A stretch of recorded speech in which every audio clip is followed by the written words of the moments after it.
Welcome to East by West Farms, where we grow what we eat and we eat what we grow.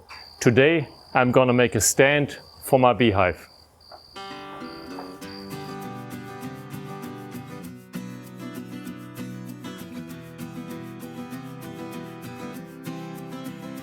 I need to get the beehive elevated away from the ground so that it doesn't rot. The beehive itself is a pine wood. People always think you need a table saw and a router and who knows what to build some beehive. You don't need to. Only really need a set of chisels. 4 is plenty. Some marking tool, a hammer. It's an axe, but I use it as a hammer. Square, some marking tool. A plane is nice. Now that's a nice one. You could just get a really cheap one from Home Depot. A saw. I've got a little joinery saw, which is kind of convenient but not really necessary. Oh yeah, a pen. Probably a few pens because I always lose them. Some wax to wax the sole of the plane because they start getting really hard to push after a while. And that's about it. So I cut some blind dovetails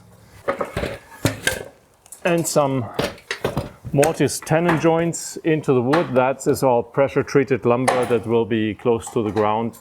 Elevators, I'm going to elevate this on a set of legs. The joiner is a little bit more complicated. I mean, I could just use a nail gun. Well, I don't have a nail gun. Or some screws and butt join the wood together. I decided to do some better joinery because this makes the support last longer. So I hope this is gonna get a few years out of it. Hidden dovetails because this doesn't expose the end grain, so the water doesn't get in and rots out the wood. So the first thing I need to do is to do a dry fit. It should be okay, but just make sure it gets together all right before I glue it up. Yep, that's in. Which direction? Yep, this way.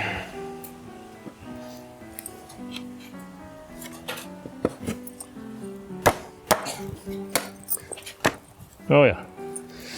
Fits perfectly. I have some gaps here that I'm gonna close when I clamp it together. Yeah.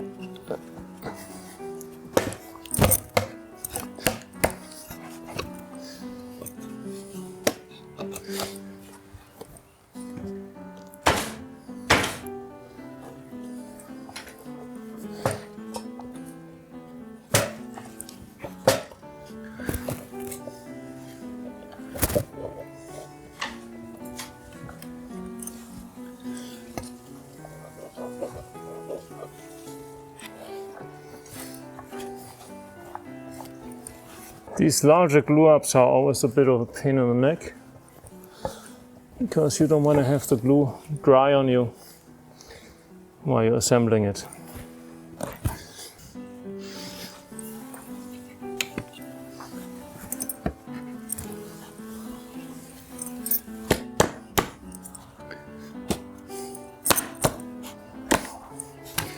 Oh.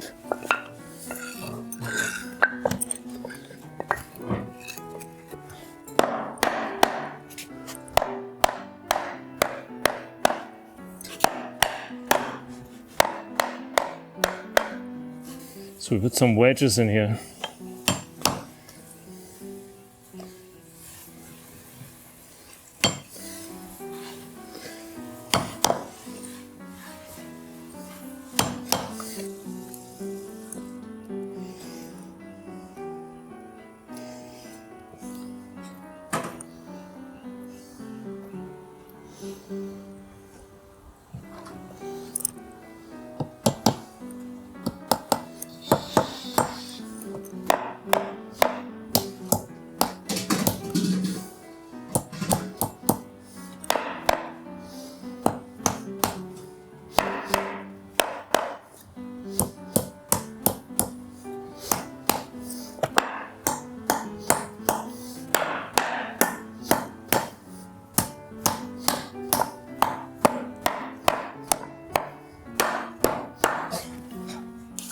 See if it's square. Ah, that's too short.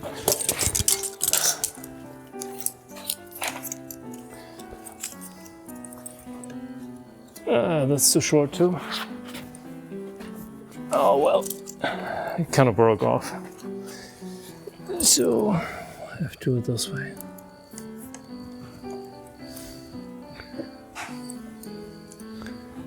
$73. $73, yep, that's pretty good. It's a lot easier to make it square because of the 45-degree angles that keep it square. Let me clamp this up.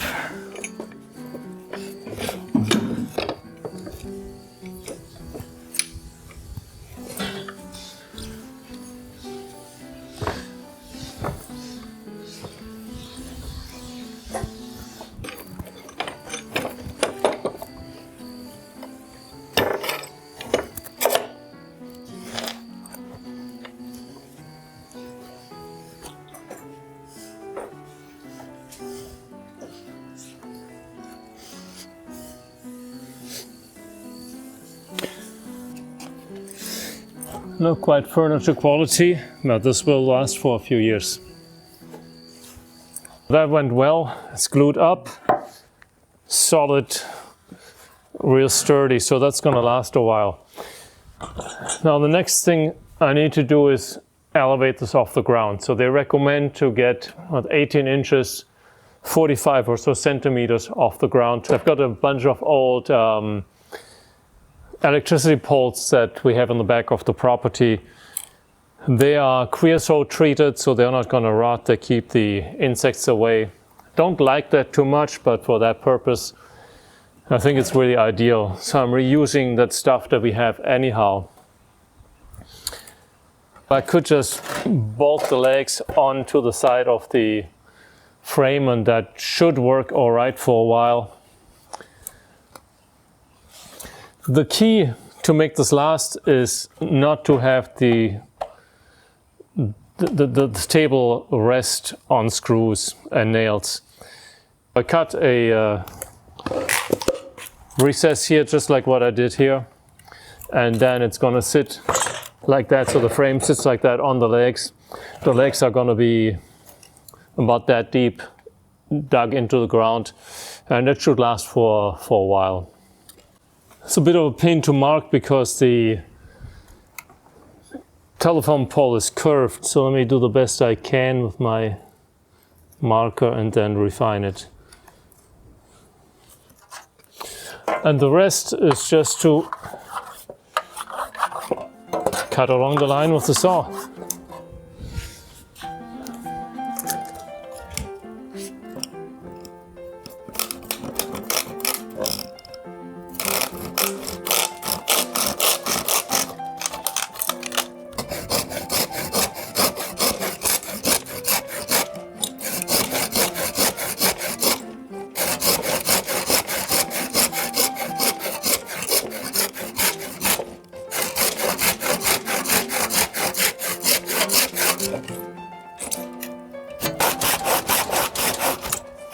All right,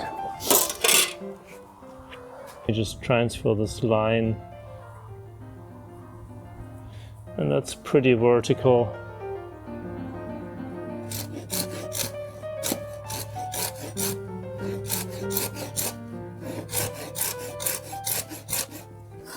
Then the other diagonal, clean out the connecting tissue, and that's it.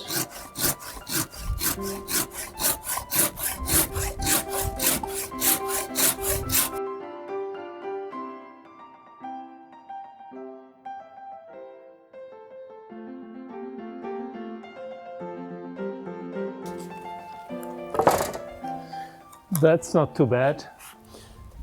So I could just screw that into the support, and the leg supports the weight.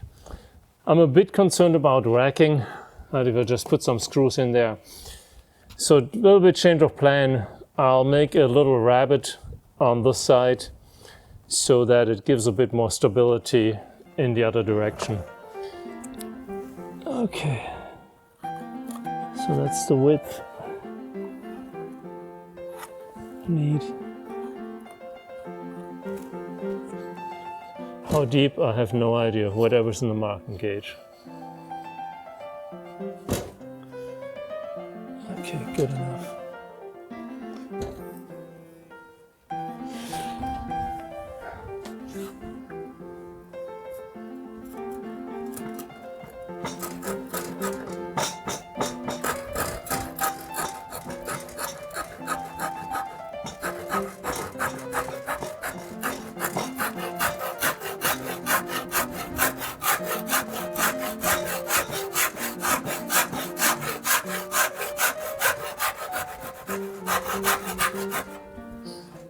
I had to sharpen this chisel because some bozo, which is me, kind of got a big gap in this chisel here. So, oh well, that's how it goes.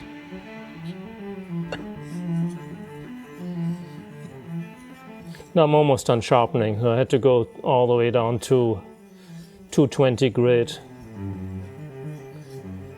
And sharpen all the way up to, what's this, 4,000, 8,000? I think it's an 8,000 grit, I'm not even sure.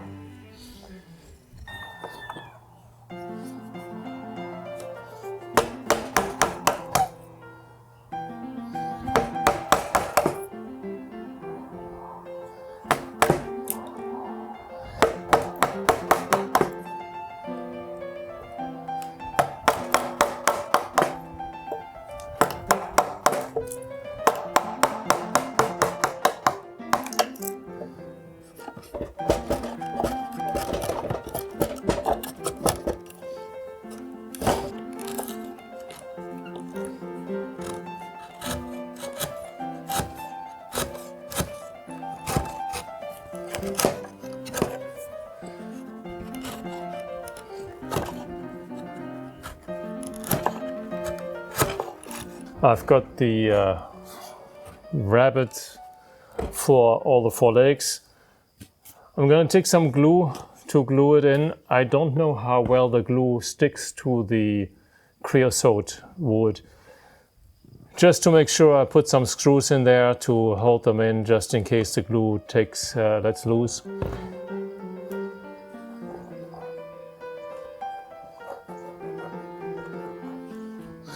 Hope it's enough glue for these 4 legs. You get some more glue. The nice thing about the joinery is it's sort of self-centered, so I don't need to check for squareness.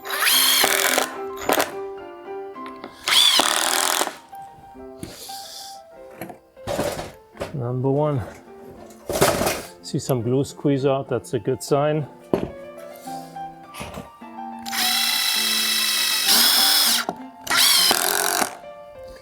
All right, and that's it. Let me see.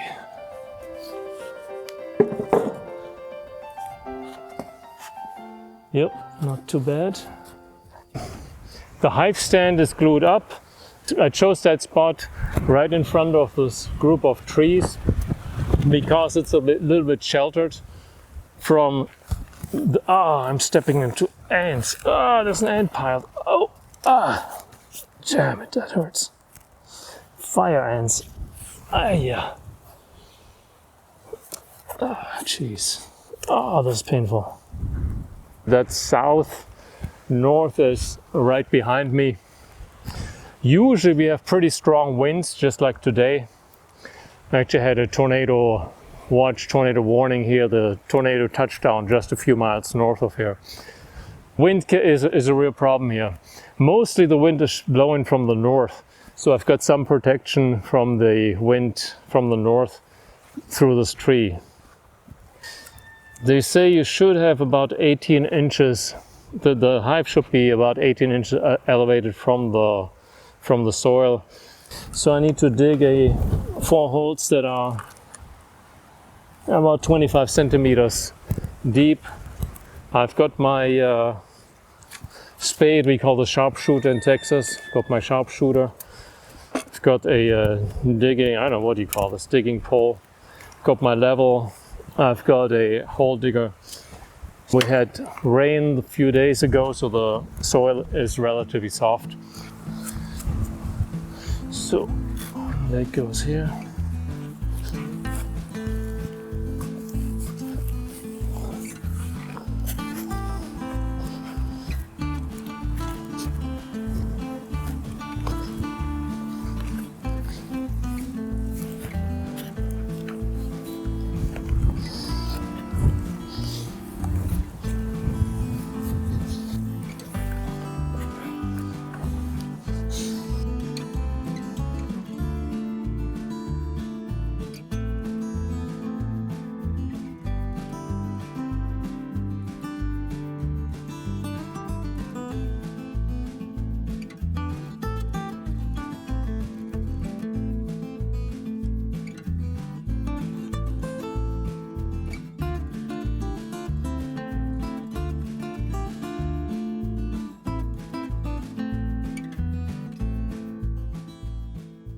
Let me tamp this down. It's reasonable flat now.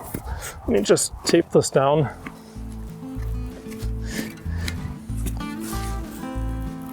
Okay, let's see.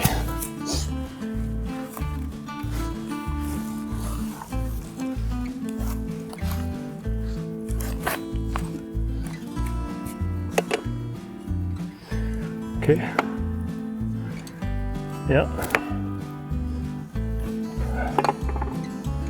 Perfect.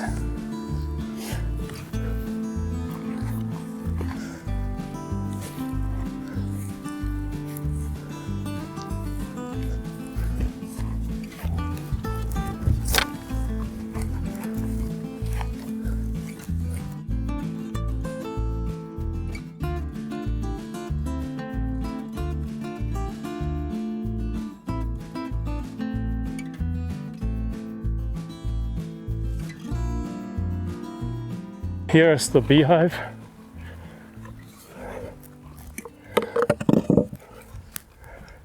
This support is wide enough for 2 hives.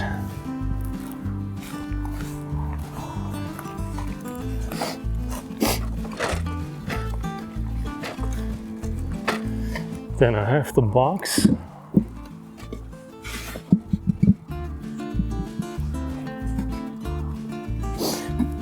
That's a standard Langstroth hive with foundations, frames with foundation in there. So my friend Barry Bolling in Atlanta sent me some old drawn comb that I'm going to put in there to attract some bees.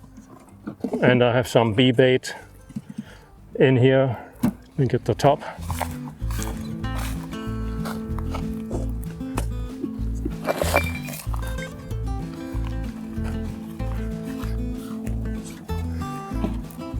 Cover,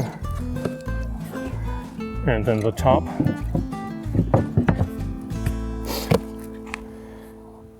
Also have a nuke on order that should be here should be ready to pick up any day now. Install the nuke is the next thing, and then hopefully we have some bees. Vegetable garden is right over there. We have some water or pond over there, so the bees should be really happy out here. Well, I hope that was useful. Thank you for coming with me on the adventure in beekeeping. I hope you enjoyed this video. If you did, please give me a thumbs up. If you have any questions or comments, leave them in the section below. And if you like our content, please subscribe so you get a notification every time we post a new video.